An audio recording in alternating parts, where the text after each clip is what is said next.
I'm Jim Collison and live from the Gallup campus here in Omaha, Nebraska. This is Gallup's Builder Talent Tuesday, Season 1, recorded on June 20th, 2017.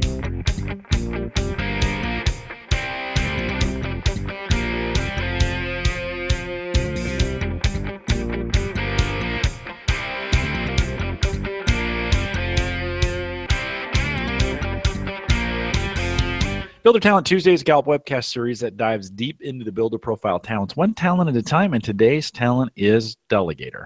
If you have questions, comments, or contributions during this webcast, we do have a live chat room that's available for you right below the main video window down. If you just look, we'd love to have you join us in. There's nine or so of you in there now, and there's 9 of you watching, so perfect. But if you join us, we would love to have you jump in the chat room. Bottom left-hand corner, it says log in, choose the guest account, put your name in where it says guest, hit submit, and you will be in there. You can ask us questions live. If you've got questions, if you're watching the recorded version, you have questions about custom strengths coaching solutions for small, medium, and large organizations or anything BP10, you can send us an email, coaching@gallup.com. Don't forget to visit the Gallup Strengths Center, gallupstrengthscenter.com, for all your CliftonStrengths coaching resources and training needs. And you can also catch the video now, downloadable audio and video, actually, for offline viewing and listening if you'd like to. It's all available on our coaches blog. Actually, a lot of stuff going on in the coaches blog. You might want to follow along out there and bookmark it, coaching.gallup.com. Maika Leibbrandt is our host today. Maika is a workplace consultant here with Gallup. And Maika, always good to be with you on a Builder Talent Tuesday. Just glad we have power. Welcome. Thanks, Jim. I'm glad you have power too. Thanks. Glad everybody's okay. And of course, our best vibes to those people still waiting on power. Hey, did you know this is number 9 of 10 themes? I know, we are diving into Delegator. We've almost made it through all 10. We are getting close, and by Summit, we will have all 10 done and packaged up and ready to go, but we got 2 more to go, so let's dive in. All right, so the Delegator theme is a fantastic one. I think it has a certain amount of magic to it, as they all do, but I'm really in love with this one because it's not super high on my list, so I might even be that much more impressed and inspired and in awe of it for that reason. People, especially talented in the Delegator theme, can trust power and empower others to help grow their business. They know that their employees do best, and they know what they do best and how they do best, and they're really great at marrying the what and the how with the people. They can relinquish control and focus on growing the business. I think especially when you're thinking about entrepreneurship, that necessity to shift from I own it, I do it all, it's all my vision, to I now entrust others with this sort of ownership can be a difficult switch to flip for a lot of entrepreneurs, a lot of builders. People with the Delegator theme naturally go there. And so it's such a beautiful talent when you think about that.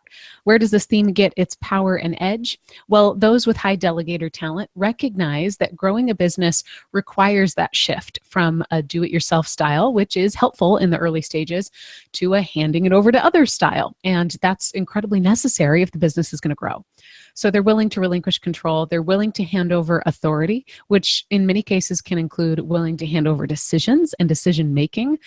They're willing to hand over certain tasks to others because they notice the talent in others. They notice how they can perhaps arrange the best people in the best places to really utilize the best of their own abilities in order to think about, hey, there might be a partner here who's better equipped to handle this than I can. And that in turn sows seeds that I think reap the benefits of being able to do more together than you ever could on your own. What does this talent look like in action? What kind of behaviors might you see when you come across a great builder with high Delegator talent? Well, you might see that readiness, that eagerness to say, I don't have to do it all. It sounds, in many cases, very different from the theme of independence, although you absolutely could possess both of them in your top 4. It's being able to delegate authority, being able to trust the responsibility of others. It's also being proactive about setting up collaborative relationships. So being the first person to say, hey, I noticed that you do something incredibly well. How can we partner together and do something even better together than we could alone? It's recognizing and drawing on those abilities of others. In many ways, it is a talent to be able to notice perhaps a talent that other people don't notice in themselves, to be that first person who plants the seed of saying, I think you can be excellent at XYZ, and follow that up by giving that person an opportunity to show that excellence, to demonstrate their specialty or their expertise. It's also ensuring that team members can become effective contributors. So finding ways to give others a platform to contribute, a platform to share ideas and opinions, and a platform to really do the work.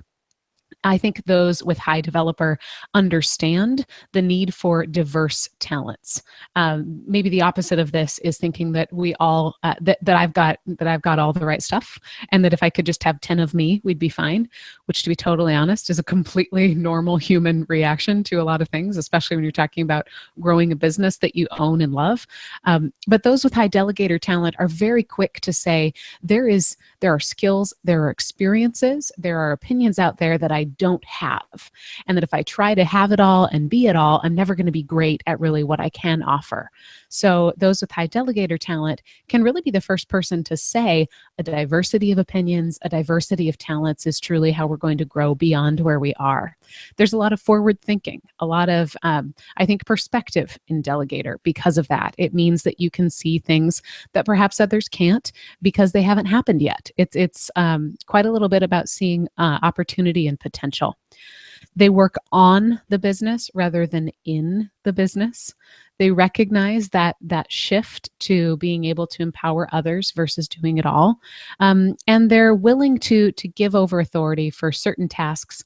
In many ways, I think you can summarize the delegator talent by saying they have mastered the art of inspiration and the art of delegation. Now let's talk slightly about where that could lead and maybe how do you make the most? How do you invest in that so that it doesn't lead to any blind spots?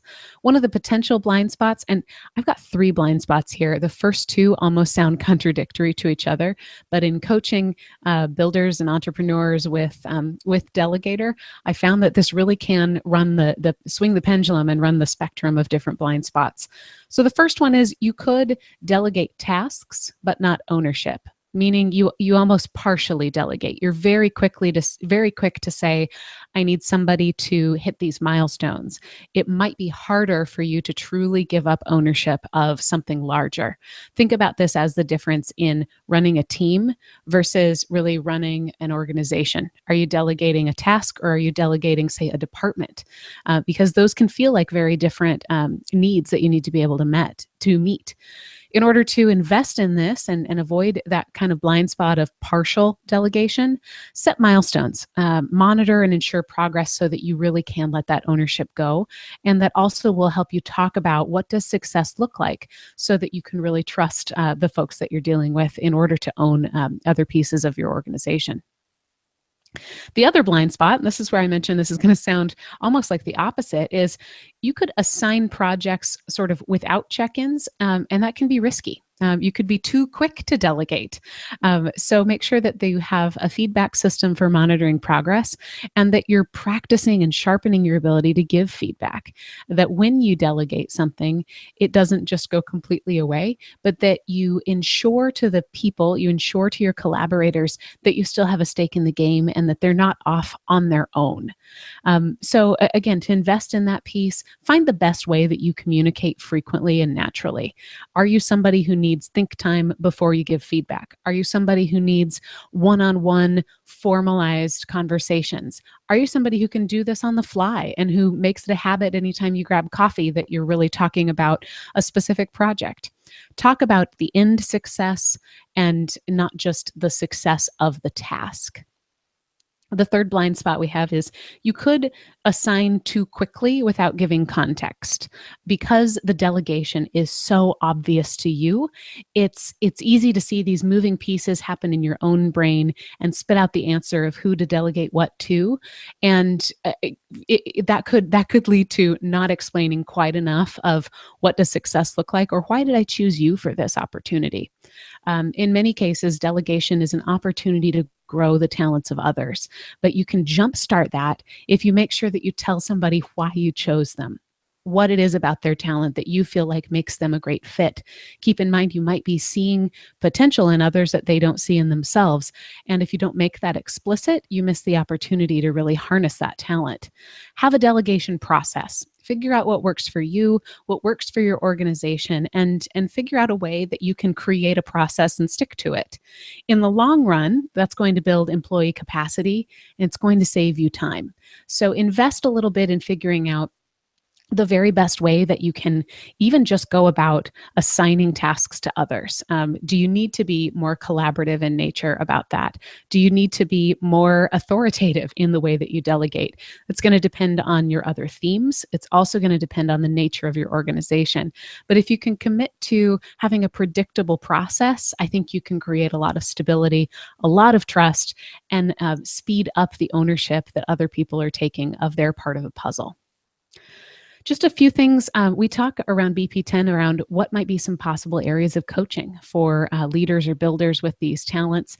On Delegator, first, it is around identifying what to delegate. So one of the things you want to think about if you've got high delegator talent is what, so to look at the opposite, what do you absolutely have to own? What can you absolutely not delegate to somebody else? And being very clear around that. That also looks at what are the opportunities that you can share with others? What can you delegate? Second, identify whom you're going to delegate to. So who are your most trusted partners, your best collaborators? Also think who are perhaps some of those up-and-comers who need the opportunity to own something. Number three, take time to ensure that everyone is set up for success. So rather than, there might be certain people who you're delegating something to and they don't realize it's being given to them. Ask yourself, what means go? What means ownership for each individual that you're working with? For some, it might mean that you need a deadline. For others, it might mean that they need some time to think and come back and say, yes, I've got this, and here's what success looks like to make sure we're on the same page. Next, allow your employees to perform. And in some cases, this might mean having a little bit of patience, allowing them to really do things in their own way it can take the assumptions you've made about what the best way is to proceed and bend them completely backwards and twist them. So remember, if you can focus on the outcomes, then you can allow people to get to those outcomes based on how their talents best make sense of the problem. But in order to do that, you've got to be very clear about what does success look like in the end. Think about what measurable outcomes you might have. If you're delegating a large task that's really high risk, think about what measurable milestones you have in between the beginning and sort of your end of the project. Also think about ways that you can get really great at giving feedback. Very often we think about feedback only as being critical, as being sort of corrective. Feedback also falls under that umbrella of praise and recognition. And I think it's really important that we realize that praising somebody, recognizing them for a job well done, the purpose of that is not just to make them feel better. If our goal was to make our employees feel better, we'd just have lattes every day. Really, the goal of positive feedback is to help people understand what success looks like.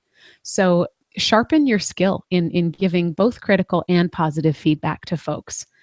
And finally, think about how you can use your network for human resources needs. What are your talents and skills? What roles and resources do you need from other people? And what kind of a network do you have to reach those? Depending on where you are in your organization or your business, if you're starting up something completely new from scratch, you might be looking to acquire talent. And if you've got high delegator, chances are you're looking for diverse talent. Remember that when we think about talent, we think about recruiting. Talent likes to hang with talent. So look just not just to your own network, but the network of the people within your organization, really to find great opportunities and other people who can help spread what you want to do into a larger audience, a bigger customer base, and really make more of what you can do together versus what we can do on our own. That's my overture on Delegator. I hope I give you lots of notes to take on that companion guide. I've tried to stay pretty true just to what Delegator looks like. And now it's my pleasure to bring in our guest. Today, our guest really is an expert in entrepreneurship. Doris Lux is joining us today from Columbus, Nebraska. Doris, welcome to the program. Thank you. Hey, Doris, can you tell us before we dive into Delegator just a little bit about what you do? Certainly. I am a business coach. I work for Central Community College. I'm director of the Entrepreneurship Center. So I work with about 24, 25 businesses on a regular basis. Some of them are in-house. Most of them are, they have their own locations. And delegation to getting startup businesses going is is critical.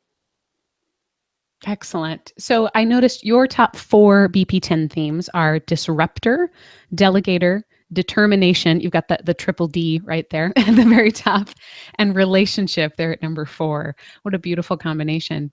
In your words, what does delegator really mean?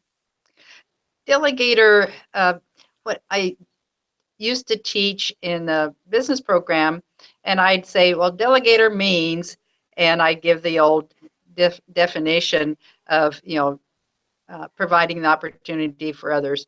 And then everything that you said, I started taking that to heart and thinking, okay, I do need to, if I'm going to teach it, that you need to be able to give, and some people say give up, some of your responsibilities, some of your duties. I don't consider it giving it up. I look at it that I'm helping people develop. And so I think delegator is a developing others to be part of a team and take that responsibility.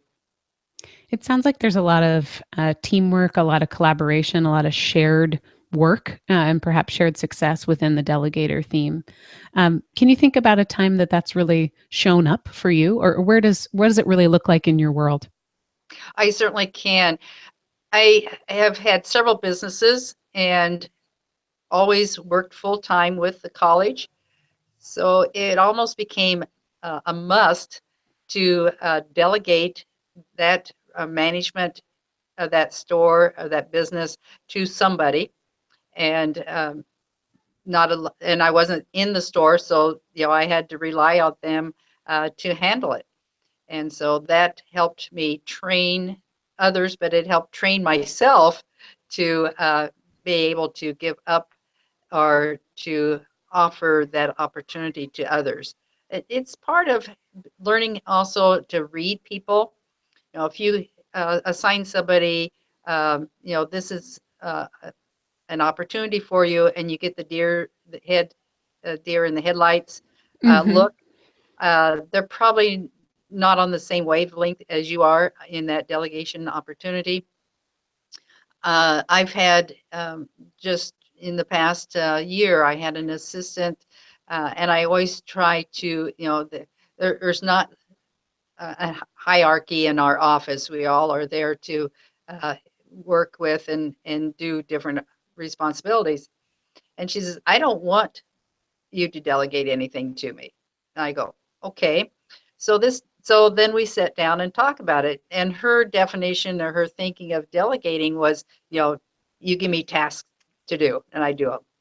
And once I started working with her on, this is your responsibility. You do it the way you want to do it. She steps up and does a very fine job now. But it's helping people understand the difference between assigning tasks and giving them the actual control over, some project or activity.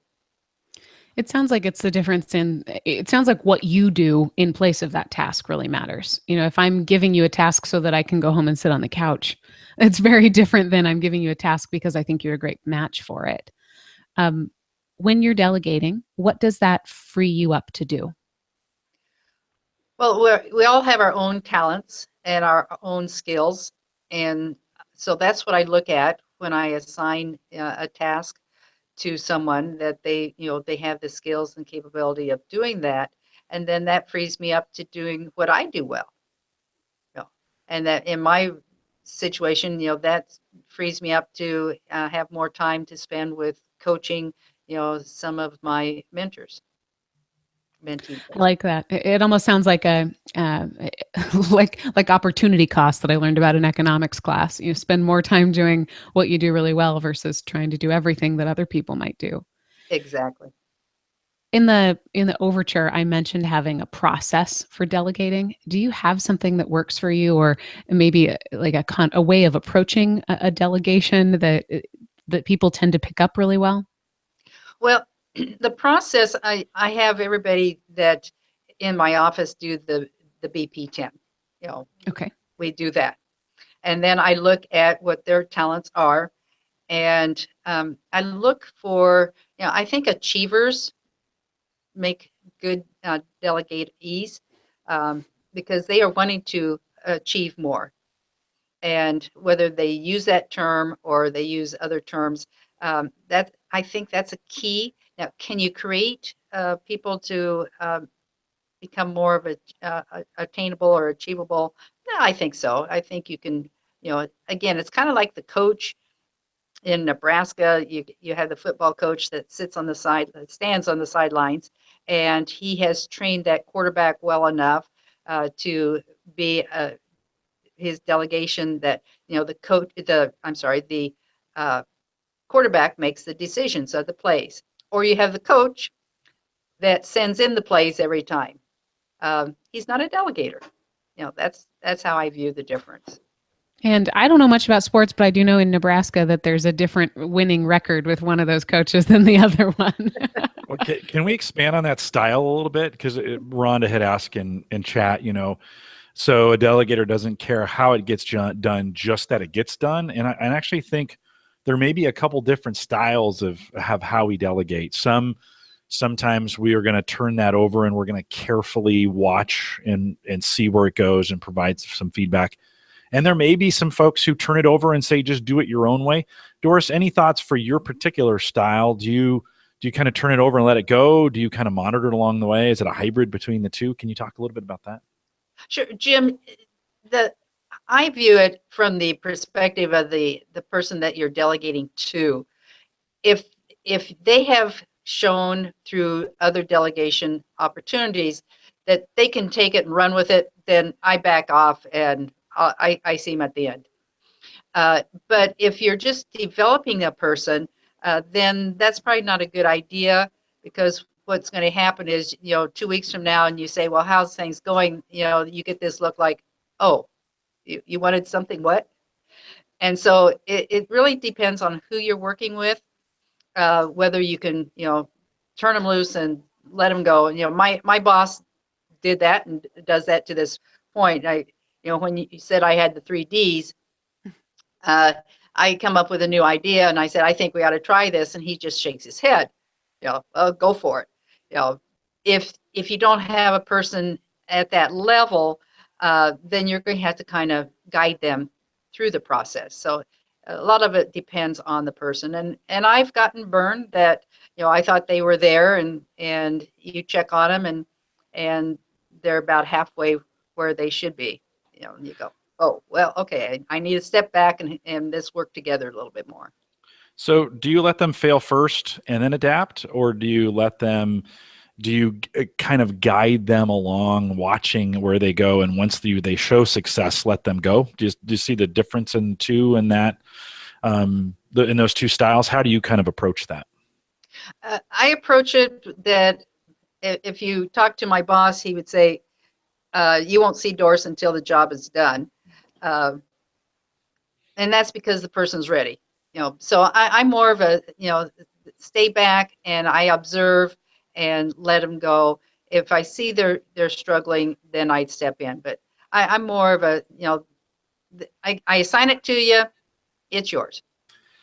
Yeah, and I am too. I kind of follow that same similar style. And it is a maximizer, which I know you have as well. Sometimes I get frustrated that I let that happen, because you got to let them fail in the process. And you're like, oh, I could have done this, or I could have delegated this differently.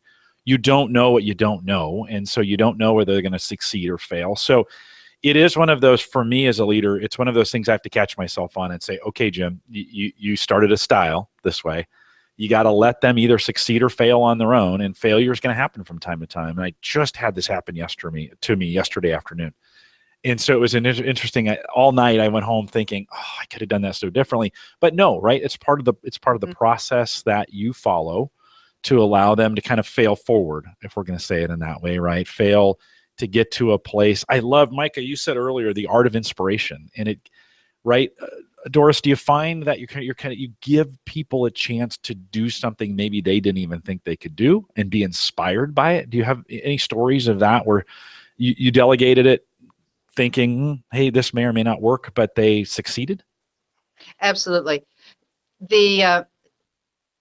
Working with startup businesses, they're apprehensive. I just had one the other day that, I don't know if I can do this. And, it's been about a year now that he's been in business, and he comes back, and of course, we've been in contact in between, but he comes back and he says, I did it.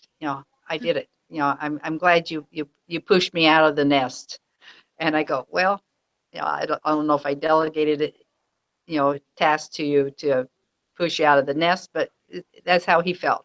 And he felt like he was successful. He accomplished the task that was in front of him. I like this idea of using Delegator in your coaching, because it so often sounds more like it's task oriented. Like in your own business, you have a project and you delegate pieces of it. How does Delegator show up for you when you're coaching businesses that you don't have a hand in? It does all the time. The one thing about coaching startup businesses or businesses that may have been in business for a short period of time, there's a good example. I work with new people in the United States. Okay, they have not been here very long, and sometimes language is a barrier. And they come to me and they go, okay, tell me what I need to do. And so, okay. I find that sure. happens even when language isn't a barrier. That's right. And they come back and they say, we want to do it right. So you tell me what I need to do. Well, first of all, I say, you probably need to take some training, and the paperwork, here's what you need to do. Well, their first response is, well, will you fill out the I-9? Will you fill out the tax, form? That, will you do this? And my response is, I think this is part of the learning that you need to learn. And so I delegate it right back to them, and they come back and they go, oh, okay. But yeah, that coaching, I suppose you could use different terminology, but you're actually delegating them to take responsibility of starting their business. Wow. Does that ever feel risky? Oh, absolutely. Oh, yeah. I could do it, and then I know it's done right. That's the old cliche of why people don't delegate, right? Right. Yeah, because no one could do it like I'm going to do it. How do you manage that risk feeling? And it is a risk feeling. Right now, I have a 92% success rate of businesses staying in business that I've coached. And so I'm thinking, when somebody new comes in and maybe a little shaky, I go, okay, I don't literally, but probably in the back of my mind, I'm thinking, okay, are they going to risk my 92%? Right. Oh, I love this, though, because that's a fantastic example of what we talked about as giving yourself some check-ins, some milestones. Perhaps your scorecard is those check-ins and milestones. Right. And let me differentiate, though. I think there are some, our risks, at least my risks, are training risks, right? I train software developers young to become, to work in our environment and those kinds of things. You have entrepreneurs. Doris, what do you think about some situations, though, where delegation could be a life or death situation? When we think about in the healthcare field or some of those where it may be, delegating that job to someone else could be at risk in a life or death scenario. Does that make any difference? Do you think that for people who work in those areas, do they have to come at it differently? Because certainly you don't want to just send somebody out on an emergency call and say, well, why don't you insert the IV this time? And I know that's an extreme example, but do you think it's different for people who work in different fields where that delegation has a higher, and I'm not saying, entrepreneurship and starting new business isn't a high risk, but in these areas where they're working with people, do you think it's any different? Okay, I think the core of delegating is the same regardless of how serious the issue might be, the risk might be. The core of delegating does not change.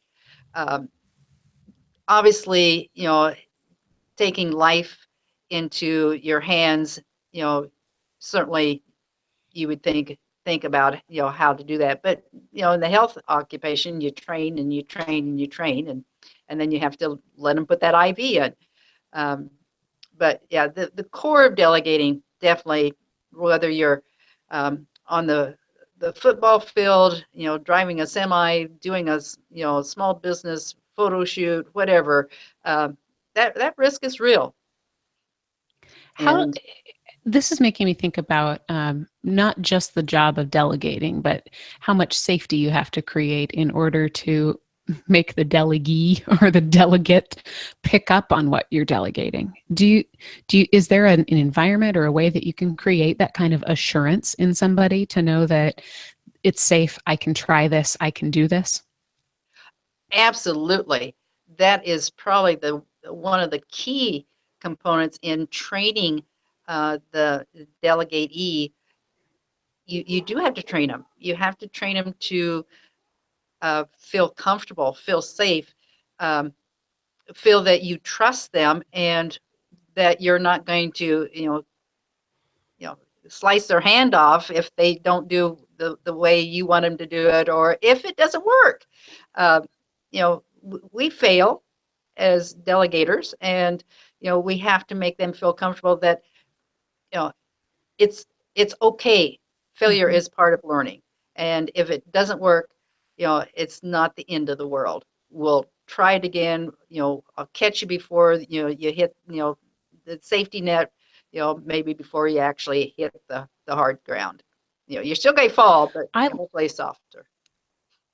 I love this because I think coming back to that misunderstanding with somebody in your office of I don't want you to delegate anything to me, I think what we're doing is we're helping people see how much thoughtfulness and strategy goes into being a delegator, because you're not just thinking about what work can I give away, but you're thinking about how do I build trust that that people can fail, trust that when I believe in you, it's for a reason, trust that I really think you can do this. I was watching a clip of a small business owner recently who said that they used to have monthly meetings where everybody had to come with a failed idea.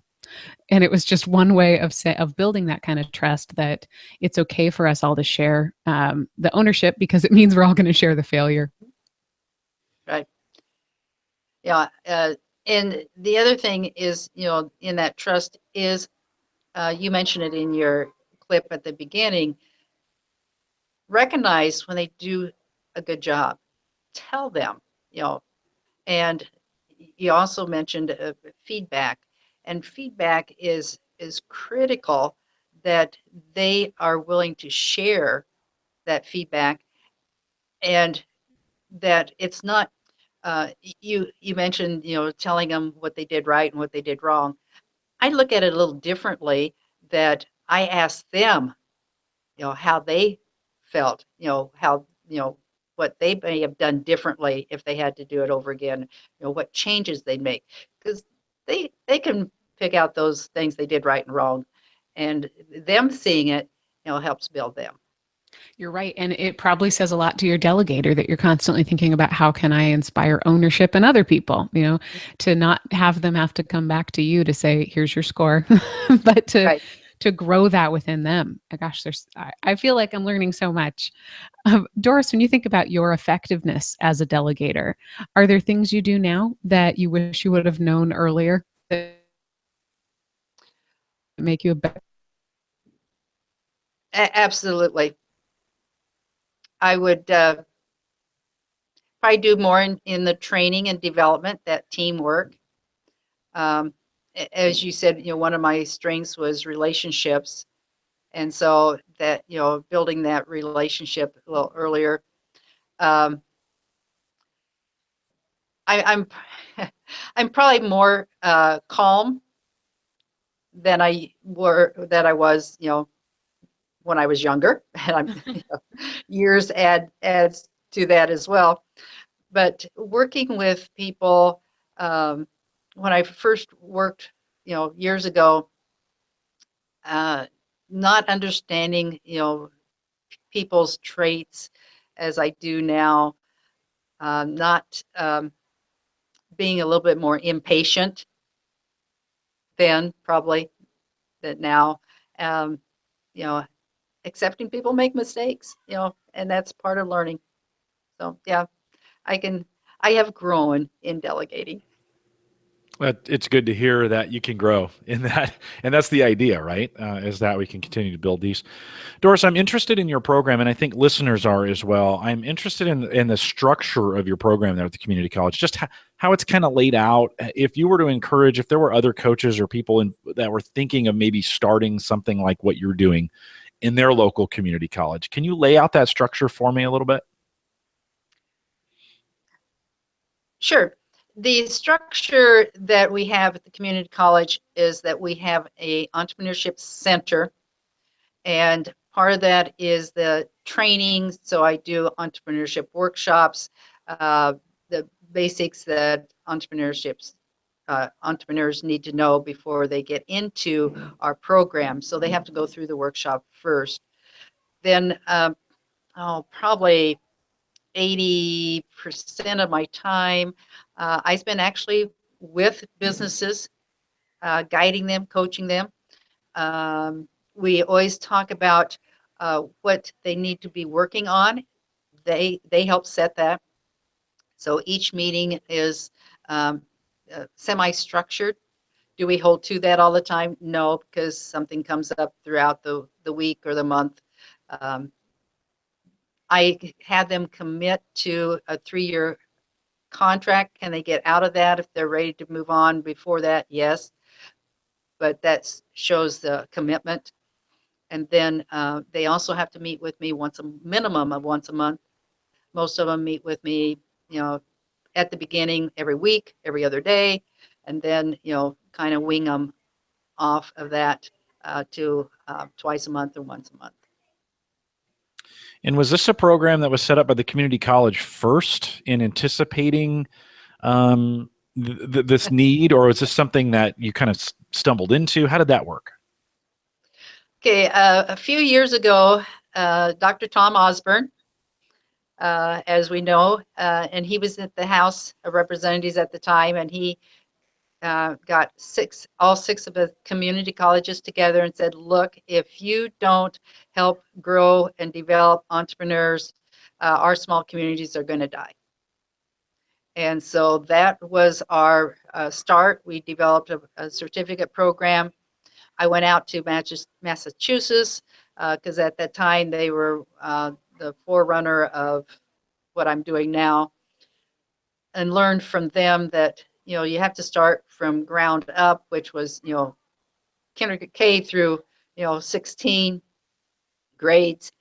And so the first thing I did was a middle school program, and I still do that in the summer. That's what I'm doing now.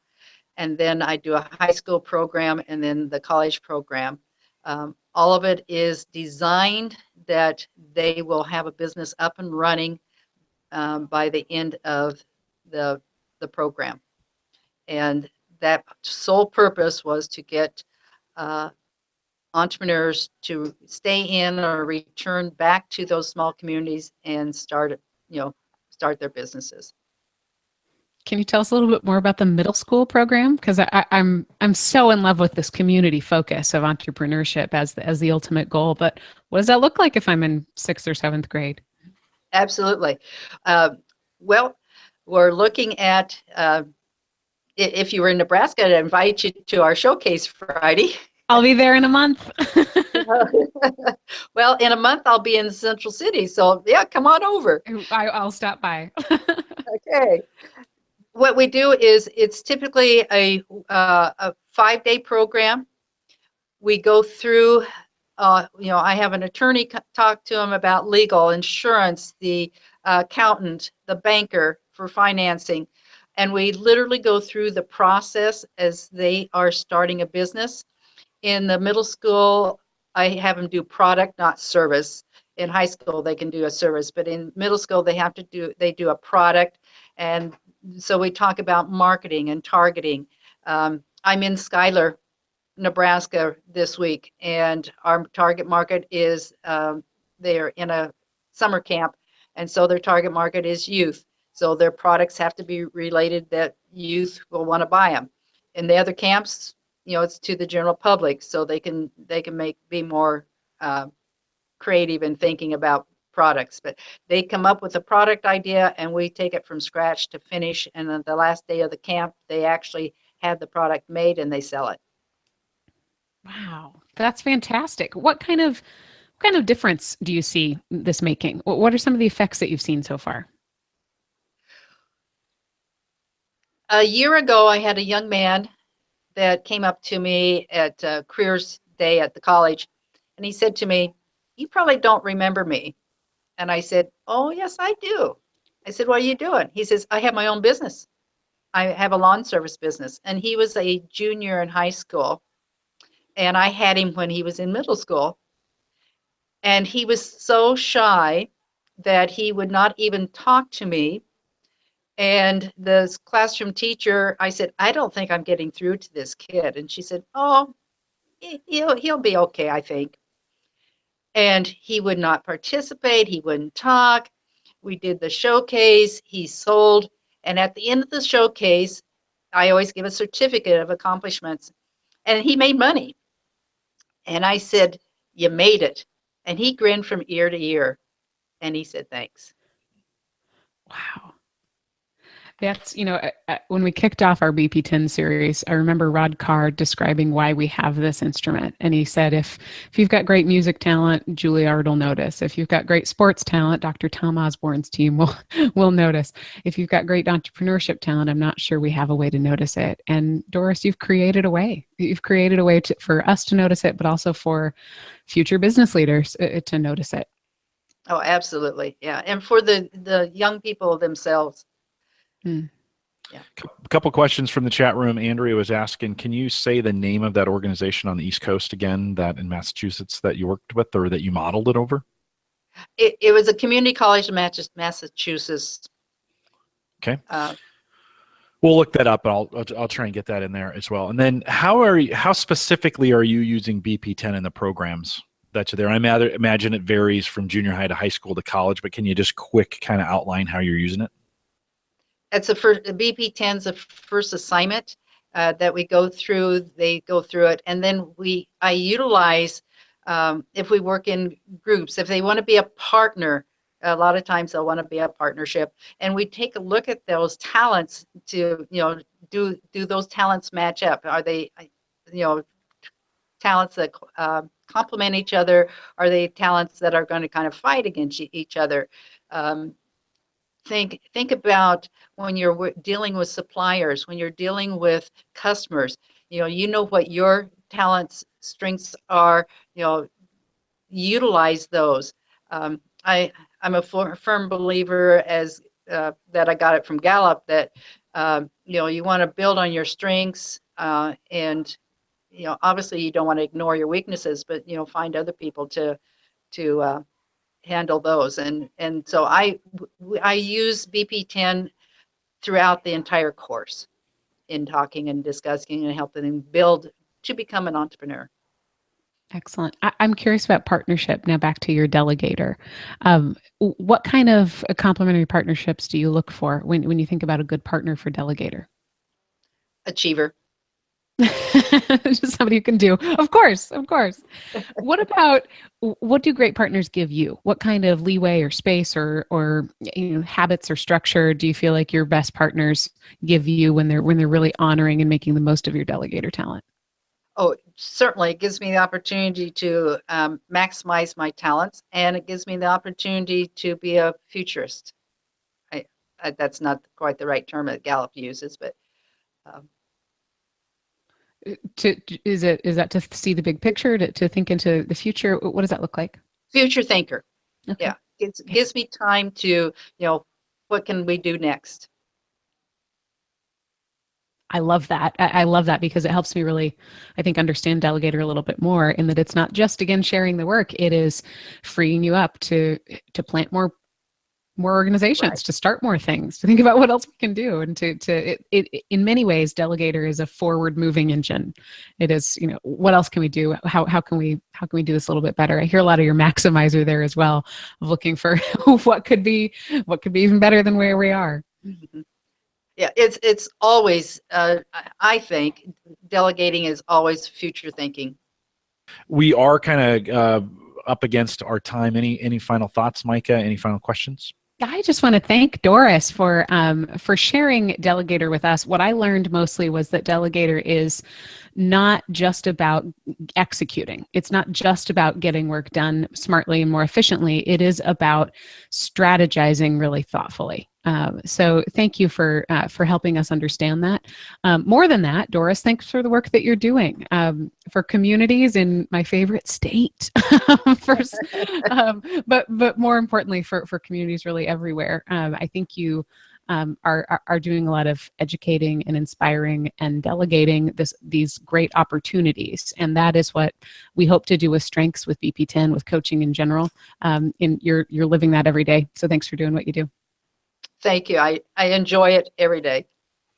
Doris, great to have you on. Thanks for working with us on the technology from that perspective. It's great to have you here as well. And thank you for all that you do. It's great to have like Maika said, it's great to have somebody from the state of Nebraska just north of us here in the Omaha area, and fun to hear those stories.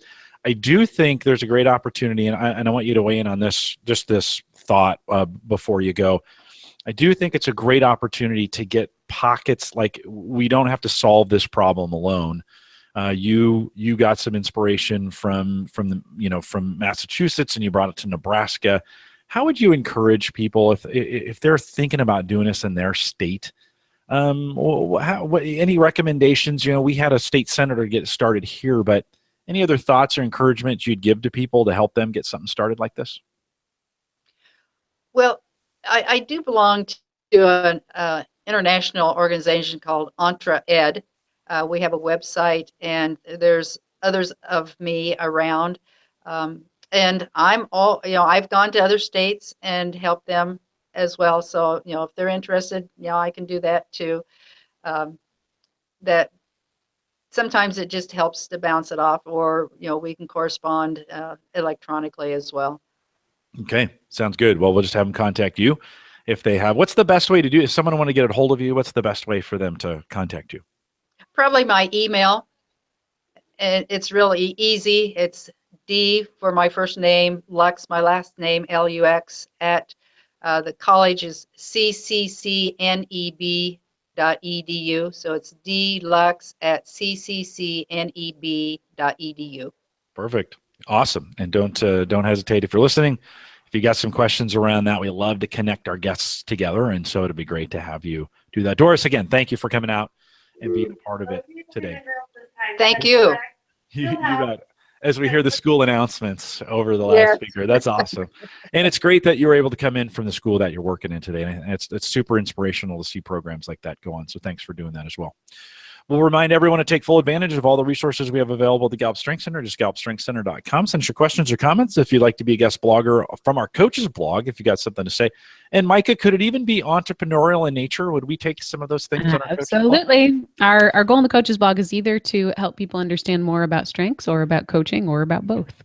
Yeah. So if you got some ideas, we'd like some of those to be original. In other words, you haven't written them and posted them onto your own blog. But if you got some ideas, put them in an email. Send them to us, coaching@gallup.com. Put guest blogger in the subject line, and that'll make it over to Maika so she can review it as well. And don't forget the coaches blog, coaching.gallup.com. I'll give you guys a secret. We're doing a little hackathon. My interns won't listen to this. So we're doing a little hackathon this Friday. And so if you're available, this Friday would be June, what is that? The 23rd. And so if you want to be a part of that, I've thrown that in the Facebook group. We're actually going to redesign one of the pages on the coaches blog. So we'd love to have you be a part of the voting that's going to go into that. So if you're interested in doing that, head over to the Call to Coach page on Facebook. If you're interested in becoming a Gallup Certified Strengths Coach, or you got questions about BP10 courses that are coming up and available all around the country, you can get them on our courses page, just courses.gallup.com. And any questions, again, send them to that coaching site, coaching@gallup.com. And we'd love to have you come out for the final. I guess we have two. This was 9 of 10, Maika? We got one more? 9 of 10. There's one more, and then it's the summit. And so we'd love to have you come out. Oh, by the way, CliftonStrengthsSummit.com if you have questions about that. But we'd love to wrap this up with you as well. And we'll look forward to the next BP10. And with that, we'll say goodbye, everybody.